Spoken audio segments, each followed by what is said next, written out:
يعطيكم العافية. معكم حمزة من دليل أنطاليا. اليوم اجينا لكم بشقة جدا جدا ممتازة، موقع رائع في وسط أنطاليا بالقرب من كاليتشي ومن كونيالتي وعلى الترام مقابل أتاتورك بارك. شقة 4+1 جدا ممتازة، 3 حمامات وبلكونة جدا جدا كبيرة ورائعة، مطلة على البحر مباشرة، منظر جدا ممتاز. نفس الموقع بنشوف كونيالتي وبنشوف كاليتشي وبالقرب من متحف أنطاليا. هاي البلكونة طبعا إذا بتشوفوا هي مساحتها جدا رائعة. طبعا إذا بنلاحظ في هاي الشقة المساحات كثير كبيرة وممتازة، وهذا شيء نادر إنك تشوفه يكون موجود هون. إحنا بنحكي عن نت 210 متر تمام. تفضلوا هون. هلا أول شيء لما نيجي هون على اليمين في عندنا حمام مساحته جدا ممتازة، في مغسلتين موجود.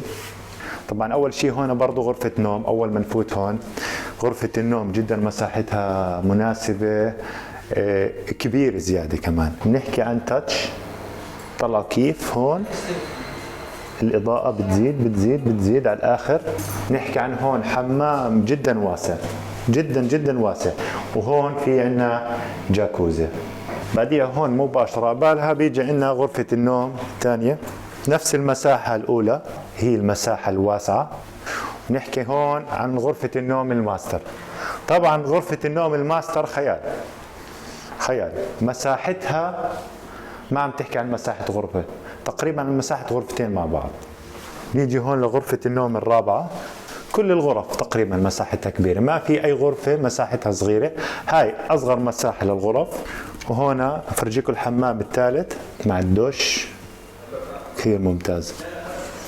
طبعا هون بس بدنا نشرح لكم عن المطبخ ونعطيكم شوية ملاحظات عنه. تفضلوا شوي. طبعا هاي كمساحة مطبخ جدا جدا ممتازة، في ضرفات على ايدنا اليمين على ايدنا اليسار.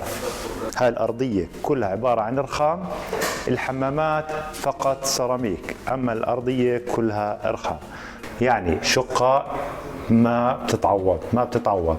المساحات هاي، الموقع من جميع التفاصيل، بالقرب من كل شيء تقريبا، قريبة من الكل، بالسنتر. يعني أنت ممكن تروح على أنطاليا كاليتش مشي، بالساحل بتروح له مشي، المستشفى جنبك، المدرسة جنبك، كل شيء، الترام جنبك موجود.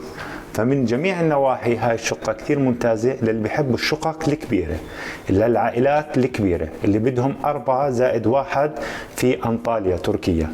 فيعطيكم العافية، وإذا عندكم أي استفسارات راسلونا، وإن شاء الله إحنا ما بنقصر معاكم، ويعطيكم العافية.